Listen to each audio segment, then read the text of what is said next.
కొన్ని దావకండ్లలా పైసలకు కక్కుర్తిపడి మనిషి జీవించినా కూడా చికిత్స చేస్తున్నామని పైసలు గుంజే ఉపాయం చేసిన వార్తలను మనం షాన్నే చూసినాం. కానీ గీడొక దావకాన్లా మనిషి బతికుండంగానే జీవించిందని డెడ్ బాడీని ఇంటోళ్ళకి అప్పచెప్పిండ్రు. ఇక వాళ్ళు బాధతోని ఇంటికి పోయి చూస్తే ఏం జరిగిందో తెలవాలంటే ఈ వార్త పురాగా చూడాల్సిందే. చలో చూడుండ్రి మరి.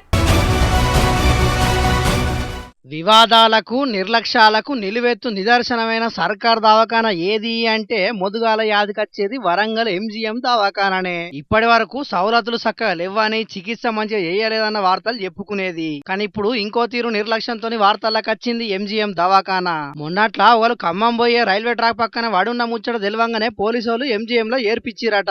ఇక అదే రోజు తొర్రూరు బస్టాండ్ లో యాచకుని పరిస్థితి కూడా కిందికి మీదికి ఉన్నదని చికిత్స కోసం ఎంజీఎం కే తీసుకొచ్చిరట.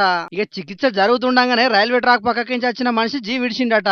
ఇక ఈ ముచ్చటను డ్యూటీ మెడికల్ ఆఫీసర్ అవుట్ పోస్టులు ఉన్న వాళ్ళకి చెప్పిండట.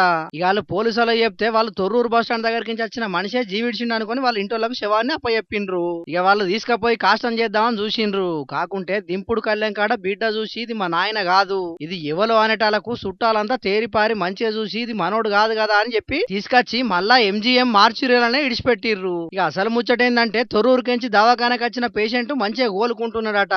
ఇక ఆ ముచ్చట కూడా డాక్టర్లే చెప్పిర్రు. కానీ ఏందో ఏమోనుల్లా దవాఖానలో పనిచేసే వాళ్ళు కొంతమంది అస్సలకే బాధ్యత లేకుండా చేస్తున్నారు. ఎవరికి చికిత్స నడుస్తున్నది, ఎవరు జీవిడిసిరు అనే దాని కూడా క్లారిటీ లేకపోవట్లా ఇటువంటి తక్లీఫ్లు అవుతున్నాయి. మరి దీని మీద పెద్ద ఆఫీసర్లు ఏం చర్యలు తీసుకుంటారో చూడాలి.